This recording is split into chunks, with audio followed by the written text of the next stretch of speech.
हमारे channel total home appliances solution में आपका स्वागत है। और आज की वीडियो आपके लिए बहुत ही अट्रैक्टिव होने वाली है।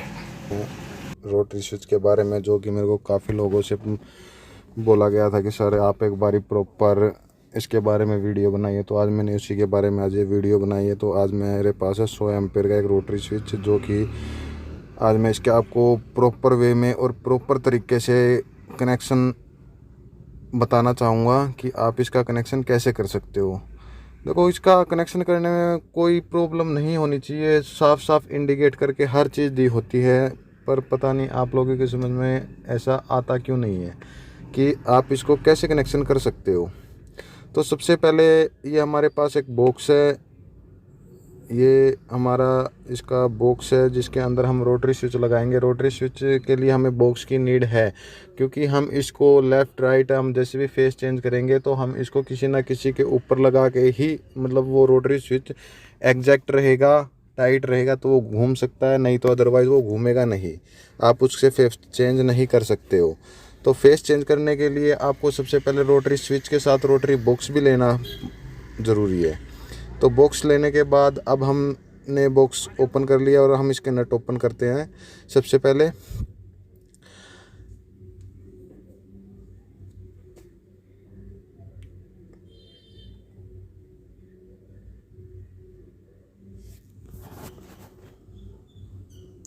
ये हमने इसका जो फ्रेम है, फ्रेम के अंदर से ये इंडिकेटर्स हैं, हमने इन इंडिकेटर्स को भी निकाल लिया है।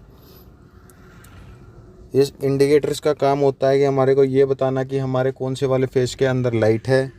ये इंडिकेट करेंगे तो हमें पता चल जाएगा कि हमारे फेस के अंदर लाइट है या नहीं है। तो हमें पता इसी से ही चलेगा कि हमारे घर के अंदर जो लाइट है वो चली गई है। आप ऐसा भूल के भी ना करें कि आपके घर का लोड, कम से कम आपके घर में 10 एसी लगे हुए हैं, आप उसको एक फेस पे कर दो। 3 फेस के मीटर का कोई भी बेनिफिट नहीं होगा। आप हमेशा अपने एसी को अलग अलग फेस पे कराएं और अपने घर की जो वायरिंग है वो इस हिसाब से कराएं कि एसी की अलग हो और मेन अलग हो, जिससे कि हमें अपने घर की लाइट को फिर हम आपको बताएंगे कि आप कैसे कंट्रोल कर सकते हो। जो हमारे एसी होंगे वो तीनों फेस पे रहेंगे और बाकी जो हमारे घर का लोड होगा वो हमारा रोटरी स्विच के थ्रू रहेगा। तो हमने ये इंडिकेटर्स लगा लिए हैं और ये अब हम इसके हैंडल को खोलेंगे। सबसे पहले इस हैंडल के अंदर दोनों जगह पे दिए होते हैं, लेफ़्ट भी होता है, राइट भी होता है। तो आप देख लेना कि आपके रोटरी स्विच में कहाँ पे ये जो हैंडल होता है इसको खोलने का दिया कहाँ पे गया है। तो आप इसको हैंडल को खोल लें, जब तक आगे मैं दिखाता हूँ कि इसके अंदर क्या प्रोसीजर होता है। तो उसके नीचे 2 नट्स होते हैं, 2 नट्स को दोनों को आपको ओपन कर लेना है। ओपन करने के बाद में हमारा जो ये बॉक्स है, जो ये हमारे निशान मार्क किए हुए लिखे हुए हैं, ये हमारे उतर के बाहर आ जाएंगे। फिर हमें कवर को लेके इसके ऊपर जो नट्स हैं यहाँ पे हमें इसको एग्जैक्टली टाइट कर देना, ताकि हम जब इसको हैंडल से घुमाएं तो कोई प्रॉब्लम हमें ना आए। अच्छी तरह से आप इसको बिल्कुल टाइट करें, नहीं तो आप इसको घुमाओगे, टाइट नहीं होगा तो ये हिलेगा, हिलेगा तो आपके साथ फेस चेंज नहीं होगा। तो हम इसको सबसे पहले ये काम हमें ज़रूर ध्यान देना है कि आप इसको प्रॉपरली टाइट करें। तो हम इसको टाइट कर दिया, इसके नट्स को भी एक तो कर दिया, दूसरे को भी कर देते हैं अभी। हाँ, मैं वो बता रहा था आपको, जब तक मैं बता देता हूँ कि आप जो घर में लाइट रहेगी वो लाइट हमेशा चेंज ओवर पे रहेगी। चेंज ओवर से क्या होगा कि जो हमारे 10 एसी है, 10 एसी का कम से कम लोड 5 एम्पेयर, तो आप मान के चलो कि कम से कम मिनिमम 5 से नीचे तो रहेगा ही नहीं। क्योंकि मेनली 7 से 9 एम्पेयर, 10 एम्पेयर के बीच में हमारा करंट रहता है। जैसे कि हम सर्विस नहीं कराते तो हमारा एम्पेयर लोड बढ़ जाएगा। टाइम पे हम सर्विस कराएंगे एसी की तो एम्पेयर हमारे घट जाएंगे। तो सारा खेल एम्पेयर का ही होता है कि कभी डाउन, कभी अप डाउन चलते रहते हैं ऐसे। तो हमने इसका हैंडल भी टाइट कर दिया है। उससे क्या हुआ, जैसे कि मैं आपको बता रहा हूँ कि एसी के ऊपर इसको ना लगाएं, आप एक आध एसी को, जो आपका इम्पोर्टेंट एसी हो, उसको आप यूज कर सकते हैं। जो हमारा 100 एम्पेयर का, अभी हमने 100 एम्पेयर का एसी लगाया, तो इस पर हम 4-5 एसी तक चला सकते हैं। कई बार क्या होता है कि लाइट ज़्यादा आने के कारण कई बार हमारा जो कंप्रेसर होता है वो 15-15 20-20 एम्पेयर लेने लग जाता है, जिससे कि हमारा रोटरी स्विच ख़राब होने की दिक्कत प्रॉब्लम आ सकती है। तो अभी सबसे पहले अभी हम इनके कनेक्शन करते हैं। ये हमारा फर्स्ट इंडिकेटर है, जिसके हम पहले हमें फर्स्ट इंडिकेटर के लिए, इंडिकेटर पे कोई भी चीज़ उसके लिए हमें हमेशा 2 वायर्स की ज़रूरत होगी, एक न्यूट्रल की एक फेस की। तो ऐसा ही इस इंडिकेटर के अंदर होता है। इसके अंदर हमें 2 वायर लेनी होती है, एक न्यूट्रल की एक फेस की। तो सबसे पहले हम एक फेस की वायर को लेते हैं और टाइट करते हैं, और ये हम इसको कट कर देते हैं। क्यों? क्योंकि बाद में इसका काम है बहुत ज़्यादा। इससे हमें पता चलेगा कि हमारे अंदर लाइट है या नहीं है। तो अब ये हमारा दूसरा वायर है दूसरे इंडिकेटर का, जो दूसरे फेस पे लगेगी। इसको भी हम टाइट कर देते हैं। टाइट करने के बाद में अब हम इसको भी एक्यूरेट काट देते हैं। अब हमारा आता है तीसरा इंडिकेटर। तीसरे इंडिकेटर पे भी हम वायर लगा देते हैं।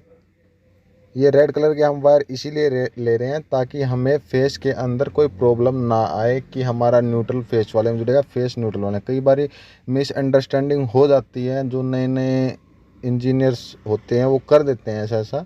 जो लड़के हमारे पास काम सीख के जाते हैं वो बहुत जल्दी इंजीनियर बन जाते हैं। उन सभी के लिए है ये वीडियो।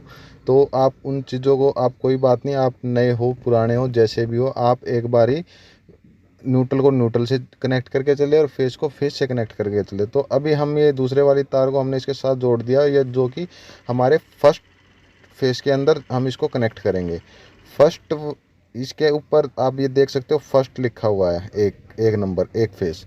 एक नंबर मतलब एक फेस, 2 नंबर मतलब 2 फेस। तो 1 नंबर फेस पे हम 1 नंबर इंडिकेटर की वायर को कनेक्ट करते हैं। तो अभी हमने 1 नंबर की वायर पे 1 नंबर फेस को 1 नंबर इंडिकेटर की वायर से तीनों को हमने कनेक्ट कर दिया है, जो कि सेम है, सेम कोडिंग। इंडिकेटर से हमने पहले इंडिकेटर की तार उसमें जोड़ी है, ये फेस की तार होगी है, और ये 1 नंबर पे, मतलब हमारे तीनों स्टेप 1 नंबर पे जाके ख़त्म हो गए। अभी हमें दूसरी वायर लेनी है और फिर दूसरे इंडिकेटर की वायर लेनी है, और दूसरे नंबर के फेस पे हमें इसको कनेक्ट कर देना है। हमें हमारे 3 स्टेप हैं जो कि आपको समझ में आ गए होंगे। पहले हमें इंडिकेटर की वायर लेनी है, दूसरी हमें फिर फेस की वायर लेनी है, और हमें उसको दूसरे नंबर पे जोड़ देना है। तो हमारा दूसरे फेस पे जोड़ने के बाद अब हम इसको टाइट कर देते हैं। अब हमारा ये 2 फेस का तार भी कंप्लीट हो चुका है, जो कि आपको प्रॉपर समझ आ गया होगा। अभी हमारे 2 फेस कनेक्ट हो चुके हैं, जिससे हमारा इंडिकेटर का भी कनेक्शन हो गया है। तो अब ये हमारा आता है 3rd नंबर का।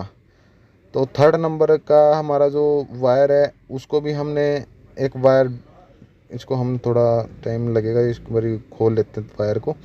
तो मैं यही बताता हूँ कि आप इसका कनेक्शन ऐसे ही करें। तो अभी 3 नंबर का इंडिकेटर जो है, ये एक वायर के साथ हम जोड़ लेते हैं, और हम 3 नंबर वाले जो हमारा स्थान है वहाँ पे इसको हम कनेक्ट कर देते हैं, जो हमारा तीसरा फेस है। तो हमने इसका तीसरे फेस पे कनेक्ट कर दिया है, तीसरे को भी। चौथे फेस की हमें आज तक तो कोई नीड हुई नहीं है। इंडस्ट्रियल में जाता हूँ, वहाँ पे हमें चौथे फेस की ज़रूरत होती है, तो उसमें रोटरी स्विच हमारा काम नहीं करेगा। क्योंकि इंडिकेटर हमारे 3 होते हैं, रोटरी स्विच तो काम करेगा, बट पर ये जो हमारे इंडिकेटर है ये तीनों लाइट को ही शो करेंगे। तो आपको हमेशा ये ध्यान रखना है कि हमें क्या करना है। आपको समझ आ गया होगा कि हमारे जो हैं हम इसको कैसे जोड़ सकते हैं। अब हम इसके अंदर अपने न्यूट्रल्स को, वायर को कनेक्ट करने वाले हैं, जो कि आप देख पा रहे हो।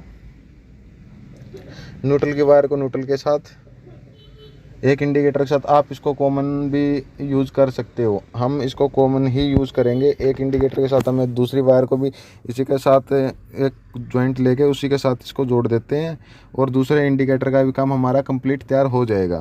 तो हमारा दूसरा इंडिकेटर भी तैयार हो गया। इसके अभी हम नट कस देते हैं। हमारा दूसरा इंडिकेटर भी प्रॉपर हो चुका है।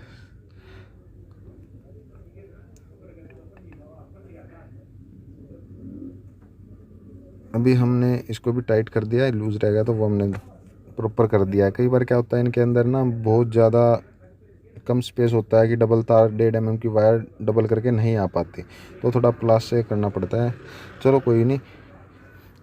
अभी हम इसका मेन तार के लिए हमने ये वायर ब्लैक कलर की वायर और ली है, जो कि हम डायरेक्ट आपको इसी से कनेक्ट करके दिखाएंगे। अभी हम, क्योंकि इसके अंदर न्यूट्रल की वायर का कोई काम नहीं होता है, न्यूट्रल का काम बस इंडिकेटर को ही चलाना है। रोटरी स्विच के अंदर न्यूट्रल का कोई काम नहीं है। आप फिर सुन लें, रोटरी स्विच के अंदर न्यूट्रल का कोई काम नहीं है, इंडिकेटर के लिए ही होती है। रोटरी स्विच हमेशा फेस पे ही काम करेगा, जो कि 3 फेस को एक फेस की साइड कन्वर्ट कर देगा। 3 फेस को जोन से में भी हमारी लाइट होगी उसको उस साइड पे भेज देगा, उस साइड से। तो हमारे ये 3 तार जो कि हमने आपको दिखाए हैं, तीनों फर्स्ट, सेकंड, थर्ड, हम इसको एक गांठ लगा लेते हैं ताकि हमें कोई प्रॉब्लम ना रहे कि हमारी वायर कौन सी थी। तो अब ये ब्लैक कलर की वायर ये हमारी होगी है मेन तार, जो कि हमारे 4 फेस आते हैं, जिसमें 3 फेस आते हैं, 4 तारें होती हैं जिसमें 3 फेस होते हैं, एक न्यूट्रल होता है।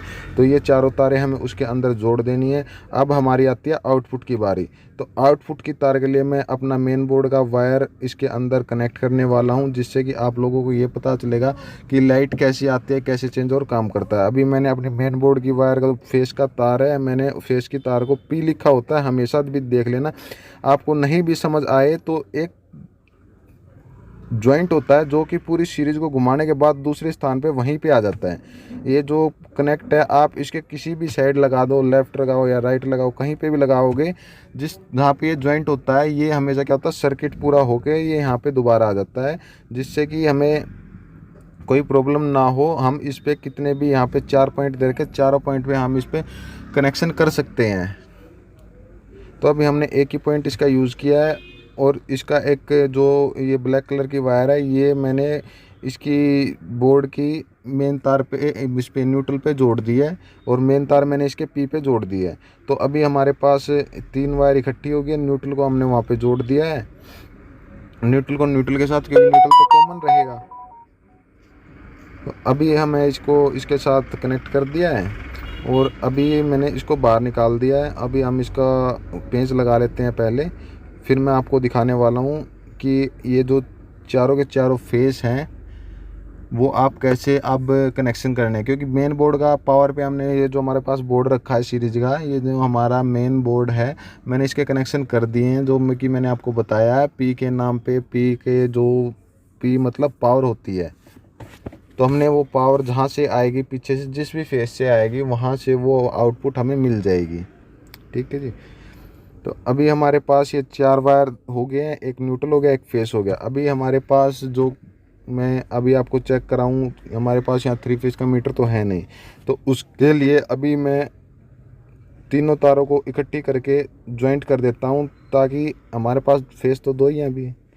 देखो हमारे पास अभी किसी दिन मैं इसका थर्ड पार्ट और आएगा इस वीडियो का, जिसमें कि मैं इसी रोटरी स्विच को कहीं पे लगा के आऊँगा वहाँ पे, क्योंकि अभी दुकान पे तो मैं इसको आपको प्रॉपरली समझा सकता हूँ, वहाँ पे मैं आपको एग्जैक्ट नहीं बता सकता क्योंकि टाइम नहीं होता इतना।